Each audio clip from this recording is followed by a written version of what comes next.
Hello, and a very warm welcome to you. Let's get into this, because honestly, the situation around Sentebale and Prince Harry raises some serious eyebrows, and not in the way the charity's current leadership might hope.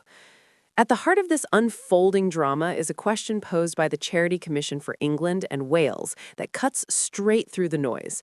How exactly does suing your own founder further the charity's purposes? That's not just a procedural query, it's a fundamental challenge to the judgment, priorities, and stewardship of those currently in charge. And when a regulator starts asking questions like that, it's usually because something doesn't add up. Let's be clear about the timeline. On 24 March 2026, Sentebale filed a defamation lawsuit in London's High Court against Prince Harry and Mark Dyer, alleging they orchestrated a coordinated media campaign that harmed the charity's reputation, which is a serious accusation, but also raises a deeper and frankly uncomfortable question about why the very people who built and nurtured this charity would suddenly be positioned as adversaries. Because here's the reality that no amount of legal wording can erase. Sentebale exists because Prince Harry made it exist. At just 22, he co-founded the organization in memory of Diana, Princess of Wales, channeling her legacy of compassion into tangible support for vulnerable children affected by HIV and AIDS in southern Africa. And this was never a vanity project, but a mission rooted in empathy, consistency, and long-term commitment. For nearly 2 decades, Prince Harry didn't just lend his name, he gave his time, his voice, and his own money, including a $1.2 million donation from the proceeds of his memoir, Spare, a contribution that Sentebale itself acknowledged was incredibly useful in sustaining its programs, which makes it impossible to frame him as anything other than a deeply invested founder. Which is why the current situation feels completely upside down, with a charity taking legal action against its own founder, while the regulator is quietly but firmly asking whether this entire exercise serves any charitable purpose at all. And that's not a good look legally, ethically, or in terms of public trust. The leadership, under Sophie Chandauka, comes into sharper focus here, because choosing to pursue a defamation case of this scale is not a minor decision. It involves significant legal costs, time, and attention, and every pound spent on litigation is a pound not spent on children, healthcare, or community support. Which brings us right back to the Charity Commission's question of how this benefits the very people the charity exists to serve. Supporters of Prince Harry would argue, quite reasonably, that this lawsuit feels less like a defense of the charity's mission and more like a misstep in governance. Instead of conversations about impact and progress, the narrative has shifted to courtrooms and internal conflict, which risks overshadowing the work Sentebale was created to do. There's also an emotional layer that cannot be ignored, as Prince Harry described leaving the charity in March 2025 as devastating, which signals a deep personal connection and not a casual departure, making the escalation to legal action feel like a significant rupture rather than a simple disagreement. So, when the Charity Commission steps in, it is not overreach, but responsibility, ensuring that charities remain focused on their purpose, that trustees act in the best interests of beneficiaries, and that public trust is maintained. And right now, they are essentially asking Sentebale's leadership to justify a move that appears difficult to defend. In the end, this is not just about legal claims or reputational disputes, but about accountability, direction, and whether the current leadership of Sentebale is honoring the spirit in which it was founded. Because when a charity turns on its own founder, the unavoidable question becomes who this is really serving. And that question remains hanging, unanswered. The charity insists that no charitable funds are being used for the lawsuit, with costs met by external funding. But that distinction is a technical one, and it misses the larger point entirely. The leadership of Sentebale has made a strategic decision to declare war on its founder. That decision consumes board attention, management bandwidth, and institutional credibility, resources that in any rational world would be directed toward the young people of Lesotho and Botswana whom Sentebale exists to serve. Prince Harry's spokesperson put the matter with devastating clarity. It is extraordinary that charitable funds are now being used to pursue legal action against the very people who built and supported the organization for nearly 2 decades, rather than being directed to the communities the charity was created to serve. This brings us back to the Charity Commission's question, a question that cuts to the very heart of charity law. In England and Wales, charities are legally required to exist for exclusively charitable purposes and to operate for the public benefit. Every decision a charity makes, every pound it spends, every action it takes must be directed toward furthering its stated objects. The Charities Act 2011 is unambiguous. Trustees have a fiduciary duty to act in the interests of their charity and to apply its resources exclusively in furtherance of its purposes. The Charity Commission's role is to ensure that charities comply with these duties, and that is precisely why the regulator's question is so searching. When a charity launches a defamation lawsuit against its founder, how exactly does that serve the interests of vulnerable children in southern Africa? Where is the public benefit in a high court battle between a charity and the man who gave it life? The Commission's engagement with Sentebale's trustees on this point is not mere bureaucratic pedantry. It is a fundamental test of whether the charity's governing body has lost sight of its primary duty. A charity that becomes entangled in vendettas, that prioritizes institutional self-defense over beneficiary welfare, that spends its leadership's energy on litigation rather than on program delivery, such a charity has, at the very least, lost its way. At worst, it has violated its legal and moral obligations. To understand how Sentebale arrived at this lamentable juncture, one must revisit the events of 2025. The dispute that culminated in Prince Harry's resignation as patron had its origins in disagreements over governance and fundraising strategy. By the time the matter erupted into public view, it had become a bitter war of words between the Duke and Dr. Chandauka, who was appointed chair of the board in 2023. Chandauka publicly accused Prince Harry of orchestrating a campaign of bullying and harassment to force her out of her position. The Duke and his co-founder, Prince Siyiso of Lesotho, resigned as patrons in March 2025, stating that the relationship between the trustees and the board chair had broken down beyond repair and that they had been left in shock by what had transpired. Now, let us delve deeper into the Charity Commission's legal powers and why its question is so potent. Under the Charities Act 2011, the Commission has the authority to open a statutory inquiry into any charity where there is misconduct, mismanagement, or a failure to further charitable purposes. An inquiry can suspend trustees, freeze assets, and even appoint interim managers. The Commission's current engagement, described as seeking to understand, is the preliminary step before a full inquiry. If Sentebale cannot demonstrate that suing Prince Harry furthers its charitable objects, the Commission could conclude that the trustees are acting ultra vires, beyond their legal powers. That would be a catastrophic development for any charity, potentially leading to the removal of the board and the recovery of any misapplied funds. Dr. Chandauka and her fellow trustees are therefore not merely answering a polite question from a regulator, they are facing a potential existential threat. Yet they have pressed ahead regardless, which raises serious questions about their judgment and their understanding of charity governance. Consider the opportunity cost. Every hour that Sentebale's senior management spends preparing legal documents, consulting with defamation lawyers, and strategizing about media responses is an hour not spent on program delivery. Lesotho and Botswana continue to face a severe HIV crisis among young people, with one of the highest HIV prevalence rates in the world.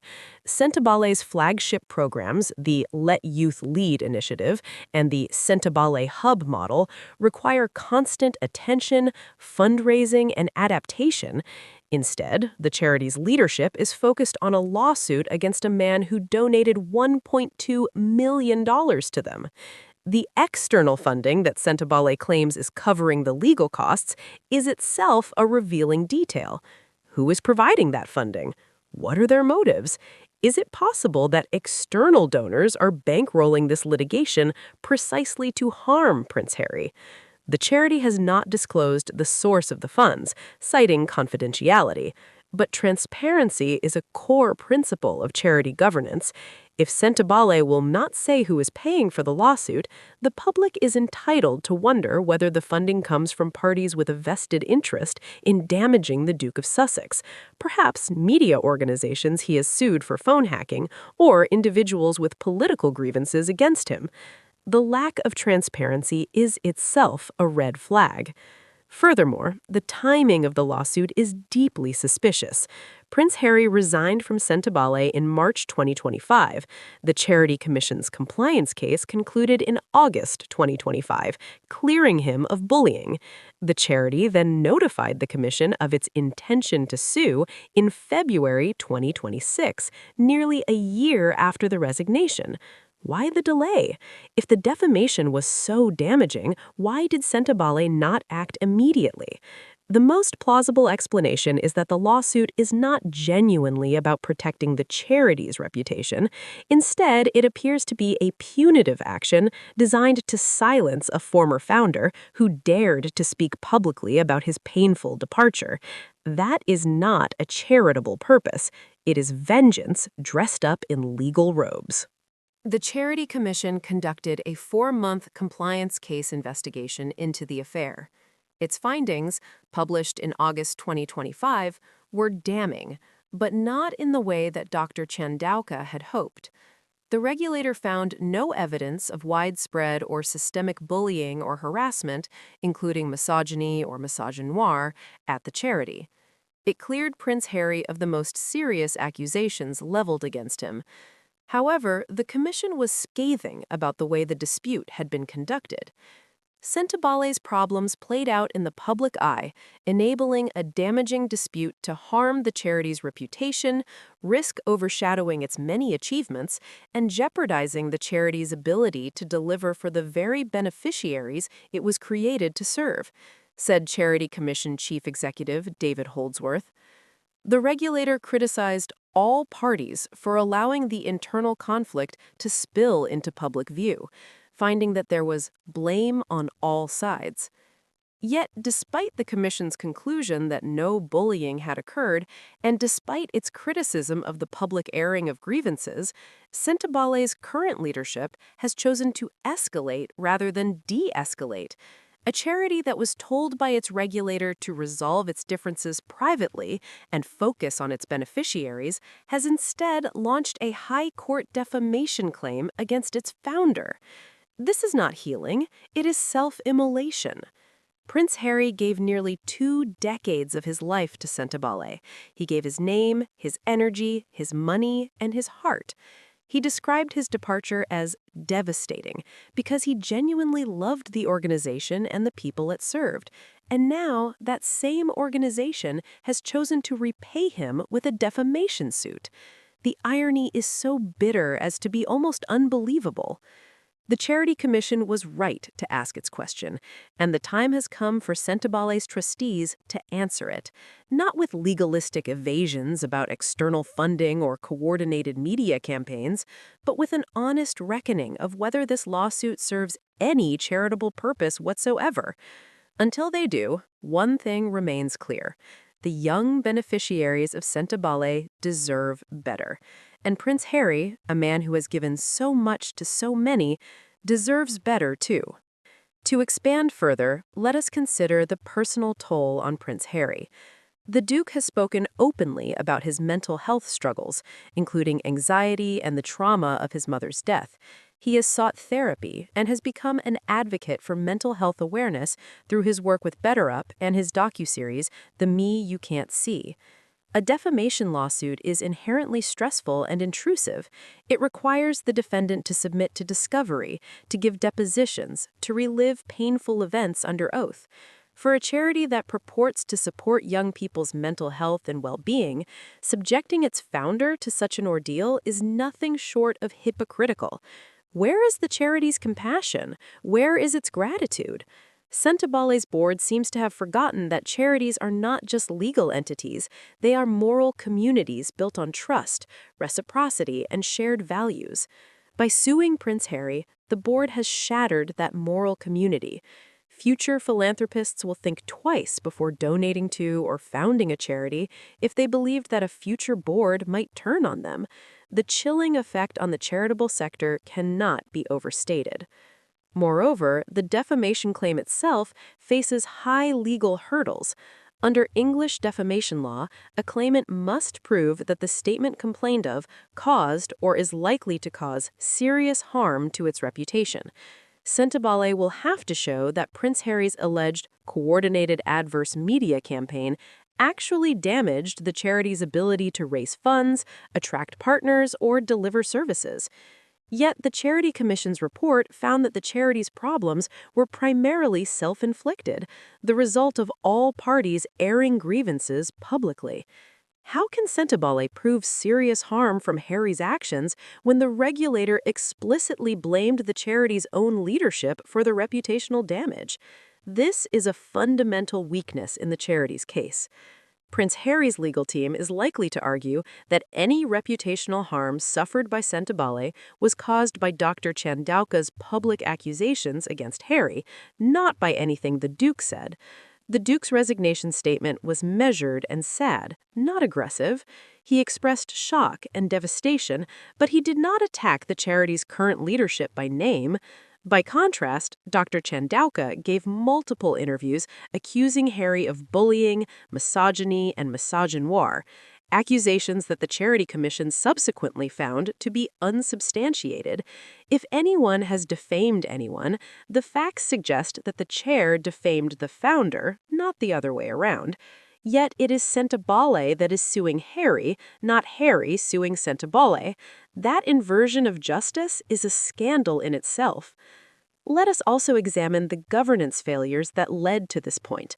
A healthy charity board should have a balance of skills, including legal, financial, and program expertise. It should also have clear conflict resolution mechanisms.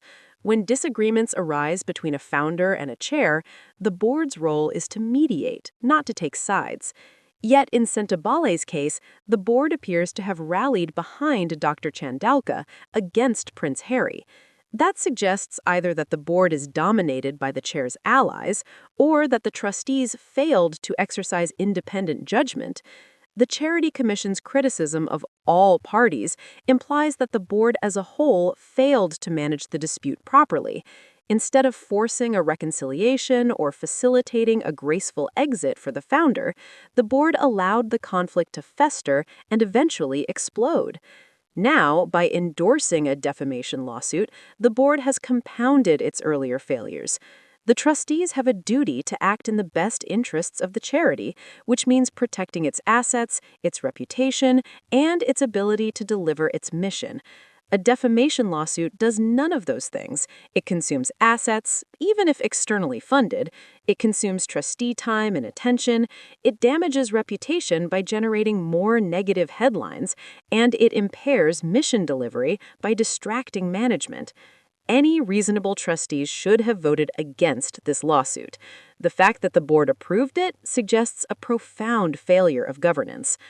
Finally, we must consider the perspective of Sentebale's beneficiaries. Imagine being a young person in Lesotho living with HIV. You have benefited from Sentebale's programs. You know that the charity was founded by Prince Harry, a man who visited your country, who held children like you in his arms, who wept at the suffering he saw. And now you read in the news that the charity is suing him. What do you feel? Confusion, certainly. Disappointment, probably. Betrayal, possibly. The beneficiaries do not care about boardroom politics or defamation claims. They care about whether the charity will continue to provide them with health care, psychosocial support, and hope. The lawsuit puts all of that at risk.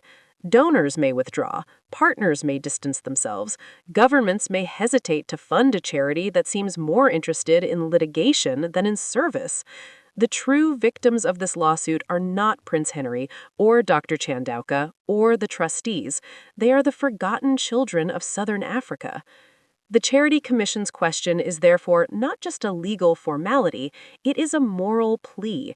It is an invitation for Sentebale's trustees to step back from the abyss and remember why the charity was founded in the first place. Forget me not. That is the meaning of Sentebale. But it seems the charity has forgotten its founder, forgotten its mission, and forgotten its beneficiaries. The Charity Commission's question remains unanswered, and until it is answered, Prince Harry has every right to feel devastated, and the public has every right to condemn a charity that has lost its way so completely.